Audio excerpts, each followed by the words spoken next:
नमस्कार, आप देख रहे हैं हॉर्नबिल टीवी।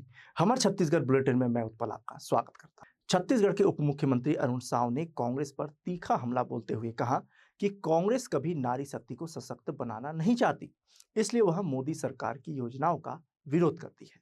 उन्होंने आरोप लगाया कि केंद्र सरकार महिलाओं के सशक्तिकरण के लिए लगातार काम कर रही है, लेकिन कांग्रेस राजनीति के चलते इसका विरोध कर रही है।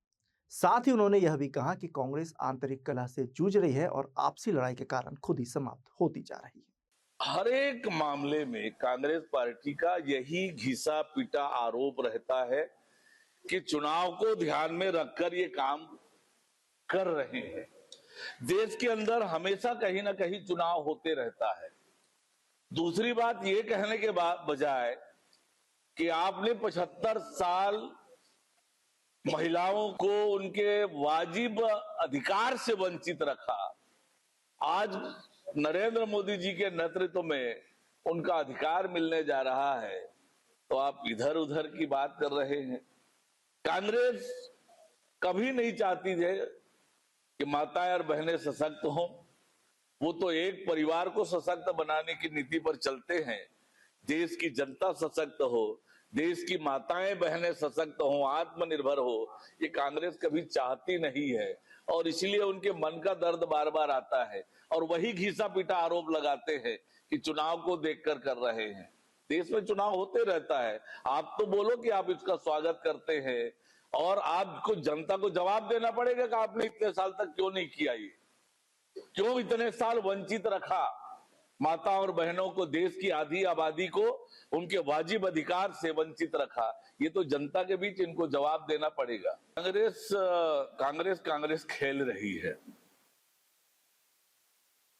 जनता दूर जा चुकी है कांग्रेस से और कांग्रेसी आपस में ही खेल रहे हैं और आपस में खेलकर, आपस में लड़कर कांग्रेस समाप्त हो ही रही है और जनता भी यही चाहती है कि कांग्रेस अब ना रहे तो ज्यादा अच्छा है। दुर्ग जिले के उतई थाना क्षेत्र में मानवता को शर्मसार करने वाली घटना सामने आई है, जहां एक 5 साल की मासूम बच्ची के साथ अपहरण और दुष्कर्म की वारदात को अंजाम दिया गया।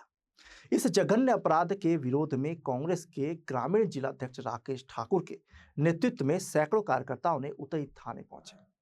कांग्रेस के जिलाध्यक्ष राकेश ठाकुर ने बताया कि आरोपी ने न केवल बच्ची के साथ दुष्कर्म किया, बल्कि उसे जान से मारने की नियत से बोरी में भरकर कुएं के पास फेंक दिया था। ग्रामीणों की सतर्कता से बच्ची को समय रहते बचा लिया गया और अस्पताल में भर्ती कराया गया है, जहां फिलहाल उसकी हालत स्थिर है। प्रदर्शन के दौरान कांग्रेस कार्यकर्ताओं ने प्रदेश में बढ़ती आपराधिक घटनाओं के लिए नशे और अवैध शराब को जिम्मेदार ठहराया। कल दिन में 2:30 बजे के आसपास थाना उतई में सूचना प्राप्त हुई थी कि एक 5 वर्षीय बच्ची है, वो घर से गुम हो गई है और घर के आसपास वो दुकान में कुछ सामान लेने गई थी, उसके बाद से घर नहीं आई है। सूचना पर से तत्काल पुलिस पार्टी वहाँ पे आसपास रहने वाले लोगों के साथ बच्ची की खोजबीन में लग गई और जहाँ से गुमी थी उसी के पीछे एक सुनसान इलाका था, वहाँ बच्ची जीवित अवस्था में एक बोरे में थी। पुलिस ने तुरंत दस्तयाब किया और बाद में जब पुलिस ने पतासाजी की तो पता लगा कि पास में ही रहने वाला एक युवक है, उसके द्वारा बच्ची के हत्या का प्रयास और दुष्कर्म किया गया है, बच्ची का अपहरण करके, और उस पर से मामला तुरंत दर्ज किया गया। संदिग्ध को आसपास के रहने वालों की मदद से उसको हिरासत में लिया गया और उनसे पूछताछ की जा रही है। पूरा प्रकरण क्योंकि संगीन था, लिहाजा महिला राजपत्रित अधिकारी द्वारा इसकी जांच की जा रही है और एफएसएल की टीम भी मौके पर पहुंची थी और जो साक्ष्य प्राप्त हुए हैं उसके आधार पर पुलिस आगे की कार्रवाई कर रही है। सर, ग्रामीणों के बीच में कल रात झटकी हुई थी, ग्रामीणों का आक्रोश था कि घटना निश्चित रूप से काफ़ी संगीन घटना थी और लोगों में आक्रोश स्वाभाविक था। कल बस्ती के लोग आए थे और वो जो आरोपी है उसको पेश करने की मांग कर रहे थे। पुलिस ने उनको समझा बुझाकर वापस भेजा। राकेश ठाकुर ने गंभीर आरोप लगाते हुए कहा कि आरोपी आदतन शराबी है और अवैध शराब बिक्री में भी संलिप्त है। वहीं दुर्ग में इसके पहले भी 6 साल की बच्ची के साथ ऐसी वारदात हुई थी, जिसका मुख्य कारण शराब ही था। उन्होंने कहा कि ऐसे अपराधियों के लिए समाज में कोई जगह नहीं है। उन्होंने शासन प्रशासन से मांग की है कि मामले की त्वरित सुनवाई कर आरोपी को फांसी की सजा दी जाए, ताकि भविष्य में ऐसी घटनाओं पर अंकुश लग सके। देखिए, बड़ा संगीन अपराध यहाँ पे हुआ है। कल 5 साल की बच्ची के साथ रेप हुआ, उसके बाद उसको मार के लगभग मरनासन स्थिति में उसको बोरी में भर के फेंक दिया गया था। वो तो सजगता गांव वाले की कि उनको देख लिए, एक खंडहर में पड़ी थी बच्ची और उसके बाद तुरंत हॉस्पिटल ले जाया गया और बच्ची अभी पता जो चल रहा है उसके हिसाब से वो स्वस्थ है। और अपराधी जो है आदतन जो है वो शराब पीने वाला है और सुनाई में तो ये भी आया है कि वो शराब बेचता भी है। तो ये अपराध का कारण, मुख्य कारण अगर कोई चीज हम माने, इसके पहले भी हमने देखे हैं कि दुर्ग में एक केस हुआ था, आपको याद होगा, 6 साल के बच्ची का रेप हुआ, उसके बाद उसको मार दिया गया, गाड़ी में उसकी लाश मिली थी। उसका भी कारण जो है शराब ही है। तो ये कारण, बहुत बड़ा कारण, अगर कोई चीज बढ़ रहा है तो ये शराब कारण बढ़ रहा है, मर रहा है। और अभी अधिकारियों से, पुलिस अधिकारियों से बात हुई है, इनने जो जो धारा लगाई थी, लगाना था बड़ी धाराएं, वो धारा लगा दी। और परिवार वालों का ये मांग है कि उसको फांसी की सजा होना चाहिए। और सबसे बड़ी बात तो ये है, अपराधी जो है उसके परिवार वाले भी उनके साथ नहीं रहता। ये स्थिति है कि उनके परिवार वाले परेशान है, तो वो आदतन मतलब कहा जाए सही आचरण का आदमी नहीं था। तो इस कारण हमारी भी मांग ये है कि उसको फांसी की सजा होना चाहिए। बिलासपुर जिले के सकरी थाना क्षेत्र से एक गंभीर मामला सामने आया है, जिसमें आसमा सिटी में रहने वाले प्रार्थी सतीश मिश्रा ने सीधे तौर पर सकरी थाना प्रभारी विजय चौधरी, पुलिसकर्मी आफाक खान और आरक्षक आशीष शर्मा पर कार्रवाई के बजाय समझौते का दबाव बनाने का गंभीर आरोप लगाया है। प्रार्थी ने प्रेस वार्ता कर बताया कि उनके घर से सोने के जेवरात चोरी हुए थे, जिनकी जगह नकली जेवर रख दिए गए। पुलिस जांच में सामने आया कि इस घटना में उनके नाबालिग पुत्र की संलिप्तता है, जिसने किसी के बहकावे में आकर यह कदम उठाया। साथ ही एटीएम के जरिए करीब 2 से सवा 2 लाख रुपए भी निकाले गए। सतीश मिश्रा के अनुसार पूरा मामला लगभग 60 से 70 लाख रुपए का है, जिसमें अब तक करीब 5 लाख रुपए की ही रिकवरी हो पाई है। उन्होंने बताया कि पुलिस ने कुछ संदिग्धों को पकड़कर पैसे वापस कराने की कोशिश की और समझौता कराया, लेकिन अगले ही दिन संबंधित लोग मुकर गए और पैसे लौटाने से साफ इनकार कर दिया। सबसे गंभीर आरोप यह है कि इसके बाद सकरी थाना प्रभारी विजय चौधरी, आफाक खान और आरक्षक आशीष शर्मा ने प्रार्थी पर दबाव बनाया कि यदि वह कानूनी कार्रवाई की मांग करता है तो उसका नाबालिग बेटा ही मुख्य आरोपी बनकर जेल जाएगा। साथ ही उसकी पत्नी की गंभीर बीमारी कैंसर का हवाला देकर उसे समझौता करने के लिए मानसिक रूप से दबाव में लाने की कोशिश की गई। प्रार्थी का कहना है कि उसका नाबालिग बेटा कुछ लोगों के प्रभाव में आकर इस पूरे घटनाक्रम का हिस्सा बना और असली लाभ अन्य लोगों ने उठाया। अब इस पूरे मामले में सबसे बड़ा सवाल यह उठता है कि जब पुलिस ने आरोपियों को हिरासत में लिया था तो उनके खिलाफ वैधानिक कार्रवाई क्यों नहीं की गई? क्या कारण रहा कि कार्रवाई के बजाय समझौते पर जोर दिया गया? इस घटनाक्रम ने सकरी थाना की कार्यप्रणाली पर सवाल खड़े कर दिए हैं। प्रार्थी ने उच्च अधिकारियों से निष्पक्ष जांच और दोषी पुलिसकर्मियों के खिलाफ कड़ी कार्रवाई की मांग की है। मामले में पुलिस प्रशासन की ओर से कोई आधिकारिक बयान सामने नहीं आया। अब यह देखना अहम होगा आरोपी की जांच में क्या तथ्य सामने आते हैं और जिन पुलिसकर्मियों पर दबाव बनाने के आरोप लगे हैं उनके खिलाफ क्या कार्रवाई होती है। मेरे घर से तकरीबन 70 से 80 लाख का सोना जो है वो घर से गायब हुआ किस्तों में, धीरे धीरे कई दिनों में। वो गायब होने के बाद जब मेरे को घर में ये पता चला कि हाँ मैंने कुछ देखना चाहा तो सोना नहीं था, तो मैंने पता किया तो मेरे बेटे ने बताया कि ऐसी ऐसी घटना हुई है।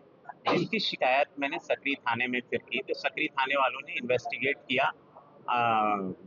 टीआई के सानिध्य में टीआई साहब से मेरी बात हुई थी, विजय चौधरी जी हैं, उनसे बात हुई थी। उनको मैंने प्रेजेंट किया कि ये चीज़ें हुई हैं मेरे साथ, तो उनने आफाक खान और मिस्टर शर्मा को नॉमिनेट किया कि आप लोग देखो इसको। वो लोग इंक्वायरी कर रहे थे और सेम डे सब लोगों को पकड़ के ले आए, सारी चीज़ें हो गई। उसके बाद जो है ये सब होने के बाद जब बोले कि पहले दिन ये हुआ कि हम पुलिस जिनको पकड़ के लाई थी, किसी बंगाली को पकड़ी थी जो सोना जो है खरीदा था, बोला हम आपका ठीक है हम सोना दे देंगे, लेकिन नेक्स्ट डे सारी चीज़ें फिर पलट जाती है, बोलती हमारे पास पैसा नहीं है, हम कहाँ से देंगे, हम गरीब हैं, आप हमको जेल में डाल दो। फिर पुलिस हमको दबाव बनाने लगी कि आप नाबालिग हैं, आपका बच्चा नाबालिग है, और चूंकि आपकी पत्नी के साथ भी ये दिक्कत है, कैंसर पेशेंट है आपकी पत्नी, तो आप कैसे करोगे ये सब। तो ये इस तरह से साइकोलॉजिकल प्रेशर मेरे ऊपर बनाया गया। बच्चे को तो जेल होगा, अब जो है मेन आरोपी आपका बच्चा बनेगा, वो जेल जाएगा। बार बार मेरे को ये चीज़ बोला गया। ये सब बोलने के बाद मेरे को साइकोलॉजिकल इतना प्रेशर बनाया गया, आप समझौता कर लो। तो ठीक है, मैं बोला लास्ट में मेरे को अल्टीमेटली बोले ठीक है कर लेते हैं बात, आप कर लीजिए। बोले ठीक है आपको इतना पैसा दे देंगे, तो मैं शांतिपूर्वक चला आया। उसके बाद जो लड़के इसको परेशान करते थे, खाते से, मेरी पत्नी के खाते से एटीएम के माध्यम से भिन्न भिन्न दिनों में कई बार पैसा निकाला गया। तकरीबन 2,40,000 50,000 के लगभग था जो निकाला गया। और निकालने के बाद फिर ये सब जब मेरे को पता चला तो मैंने थाने में फिर गया कि ऐसी ऐसी बात है। मेरे बच्चे को भी मारने और डराने की उन लड़कों ने कोशिश की। फिर थाने में गया मैं, थाने में जाके और ये सब पूरा जो है मैंने रखा। तो बोले पहले दिन बोले ठीक है हम आपका पैसा वापस कर देंगे। लेडीज़ थी एक, वो बोली। पहले एक दिन पहले वो मेरे घर पे आके मेरी पत्नी को खूब गाली गलौज किया। मेरी पत्नी को उल्टा सीधा बोला कि तुम कैंसर पेशेंट हो, तुम तो वैसे ही मर जाओगी, इस टाइप से। क्या चाहते हैं आप? मैं चाहता हूँ मेरा पूरा जो है भाई गहना मिल जाए मेरे को, और मेरा जो पैसा गया है वो पैसा मिल जाए। कितना गहना गया आपका लगभग? अप्रॉक्स 60 से 70 लाख का है, जिसमें 5 लाख की रिकवर हो चुकी है। ठीक है, मतलब जांच को लेकर मतलब आज के वैल्यू के हिसाब से मैं जांच बता को रहा हूँ। लेकर क्या बता रहे हैं? महासमुंद जिले के सरायपाली थाना क्षेत्र में पारिवारिक विवाद खूनी संघर्ष में बदल गया, जिसमें 53 वर्षीय अनवर खान की चाकू हमले में मौत हो गई। जानकारी के मुताबिक एक महिला अपने 5 वर्षीय बच्चे को लेने ससुराल पहुंची थी। इसी बात पर दोनों पक्षों में विवाद बढ़ गया। विवाद इतना उग्र हुआ कि महिला के साथ आए ताजुद्दीन और राकेश साहू ने चाकू से हमले कर दिया। हमले में अनवर खान की मौत हो गई, जबकि अजहर खान और शहनाज गंभीर रूप से घायल है, जिनका इलाज जारी है। पुलिस ने हत्या का मामला दर्ज कर जांच शुरू कर दी है। हमें सूचना मिली कि झिलमिला में एक चाकूबाजी की घटना हुई है, और जब हम मौके पर पहुंचे उसके बाद फिर उनको हॉस्पिटल लेके जाया गया तो उसमें से एक की मृत्यु भी हो चुकी थी। तो मामला एक्चुअली पारिवारिक विवाद को लेकर था, जिसमें दोनों पक्ष आपस में भिड़ गए थे। उसी दौरान एक जो मुख्य आरोपी था, जो दूसरे पक्ष का उनका रिश्तेदार बोल सकते हैं, उसके पास धारदार हथियार था। उसने उस धारदार हथियार से जो दूसरा पक्ष था उस पर वार किया। तो उसमें दो लोगों को थोड़ा गंभीर चोट लगा, जिसमें से एक की मृत्यु हो गई है, एक का अभी इलाज चल रहा है, और अन्य 2 लोगों को हल्की चोट लगी है, जिसका भी इलाज चल रहा है। और घटना कारित करने वाले मुख्य आरोपी अभी पुलिस हिरासत में है, और अभी सभी पक्षों से और भी जो मौके पर चश्मदीद गवाह से सभी से पूछताछ करके पुलिस अग्रिम कार्रवाई कर रही है। बिलासपुर में आंगनबाड़ी कार्यकर्ताओं को दी गई यूनिफॉर्म साड़ियों को लेकर बड़ा विवाद खड़ा हो गया है। जिले के करीब 1930 कार्यकर्ता और सहायिकाओं ने साड़ियों की गुणवत्ता पर गंभीर सवाल उठाए हैं, जिससे प्रशासन की कार्यप्रणाली पर सवाल खड़े हो रहे हैं। कार्यकर्ताओं का आरोप है कि उन्हें जो साड़ियां दी गई हैं वे बेहद घटिया क्वालिटी की है। पहले ही धुलाई में साड़ियों का रंग उतर जा रहा है, जबकि कई साड़ियों की लंबाई तय मानक 5.5 मीटर के बजाय करीब 5 मीटर ही पाई गई।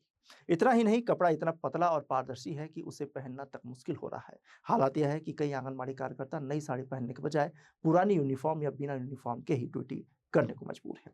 जमीनी जांच में मंगला, निर्तू, घुटकू और गनियारी समेत कई केंद्रों पर साड़ियों की गुणवत्ता बेहद खराब पाई गई है। वहीं करोड़ों रुपए के बजट के बावजूद इस तरह की निम्न स्तर की सप्लाई ने पूरे मामले को और गंभीर बना दिया है। अब यह पूरा मामला मंत्रालय तक पहुंच चुका है, जहां संचालनालय स्तर की जांच में भी गड़बड़ी की पुष्टि हुई है। प्रशासन ने निर्देश दिए हैं कि खराब और मानक से कम साड़ियों को वापस लेकर बदला जाए। जिला कार्यक्रम अधिकारी सुरेश सिंह ने भी शिकायत मिलने की बात स्वीकार करते हुए कहा कि पूरे मामले की जानकारी उच्च अधिकारियों को भेज दी गई है। तो जिले की क्या स्थिति है सर, बताएं मुझे।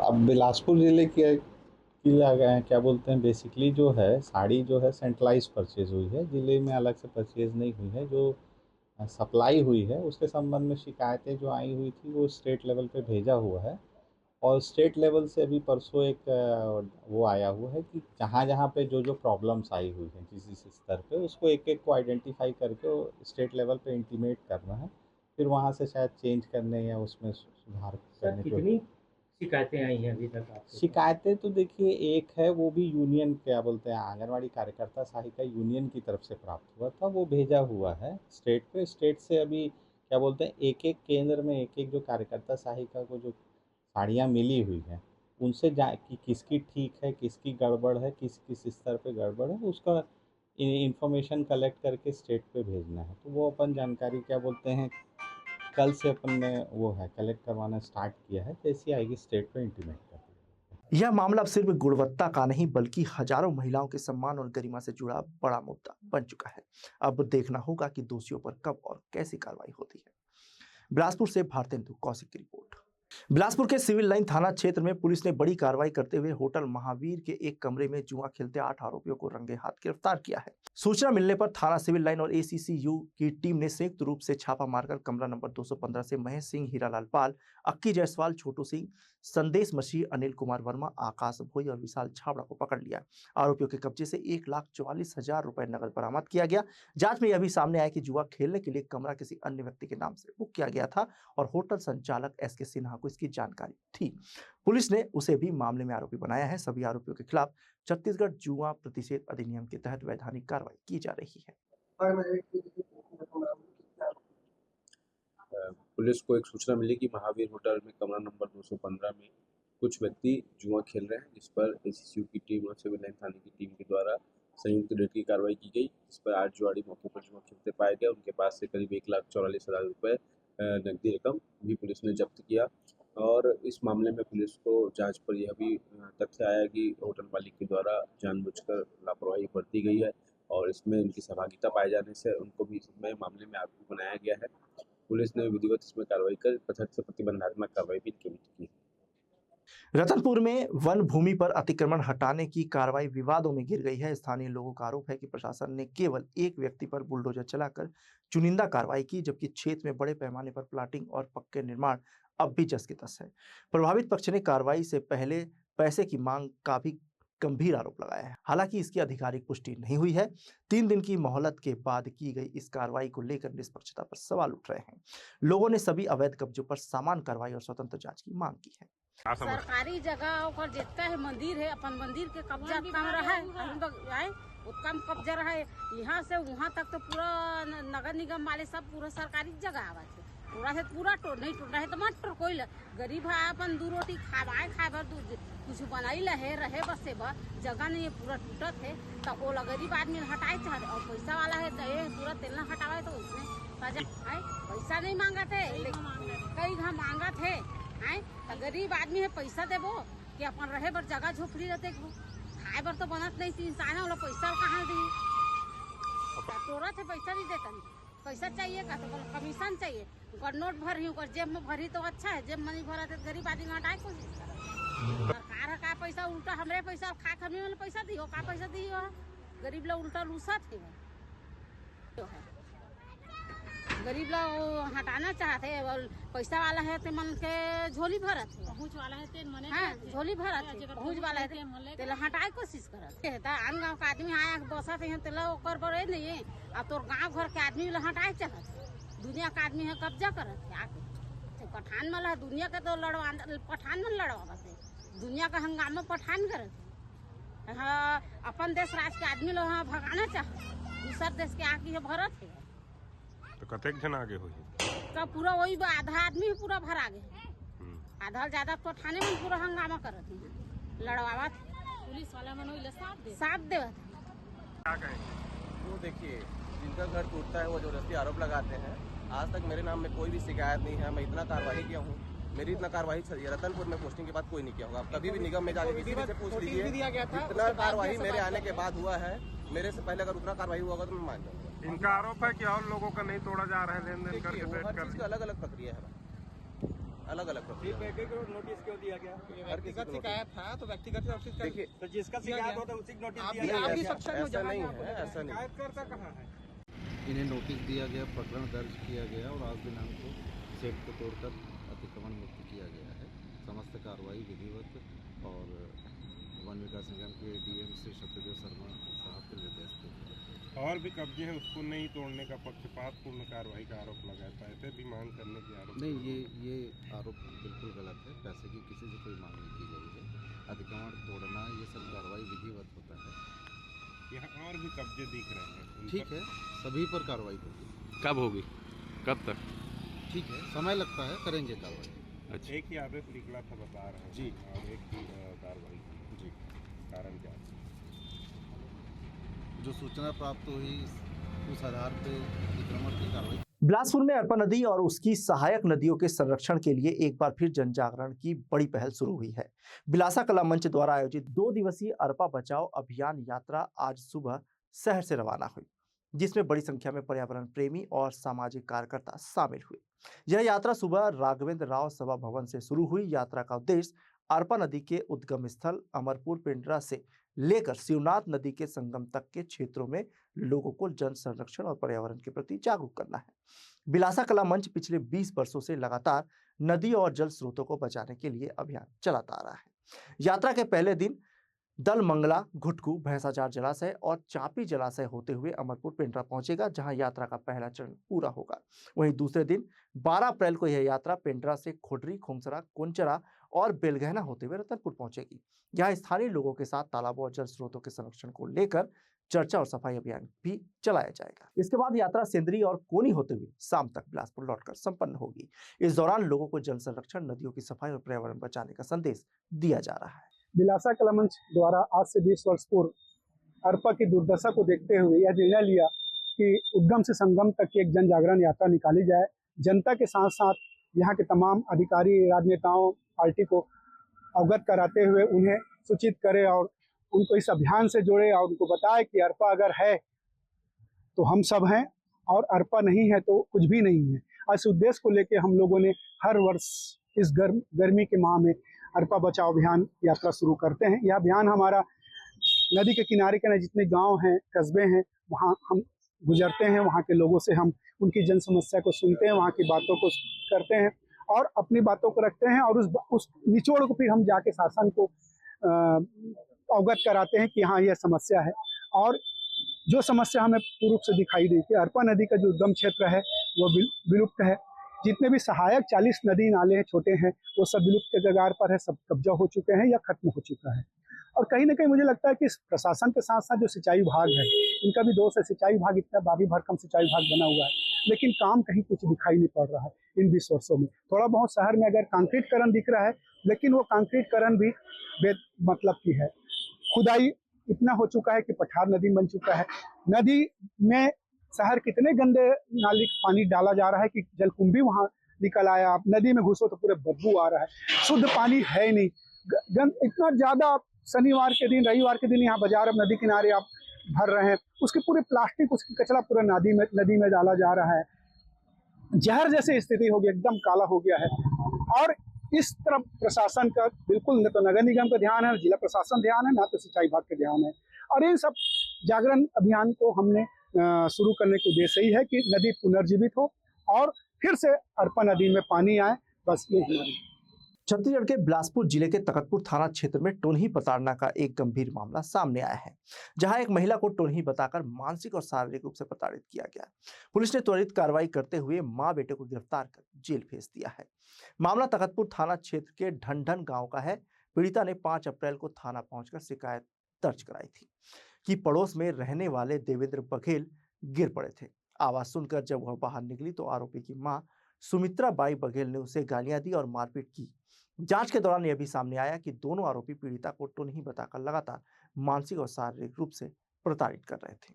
पुलिस ने मामले को गंभीरता से लेते हुए पहले भारतीय न्याय संहिता की विभिन्न धाराओं में अपराध दर्ज किया। इसके बाद विवेचना में टोनही प्रताड़ना अधिनियम 2005 की धारा 4 और 5 भी जोड़ी गई।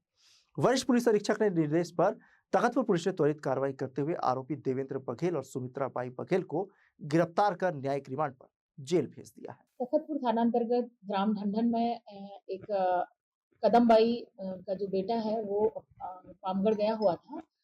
उसके घर के सामने किसी के एक्सीडेंट होने की आवाज आकर वो घर से जब बाहर निकली, देखी कि पड़ोस का एक देवेंद्र बघेल जो है वहाँ पर गिरा हुआ है।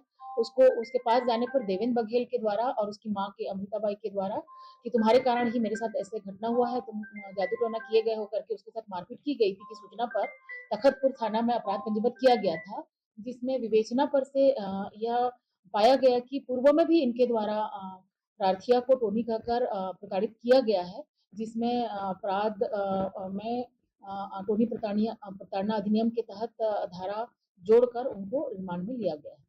आज के बुलेटिन में बस इतना ही। मुझे दीजिए इजाजत। देखते रहिए हॉर्नबिल टीवी।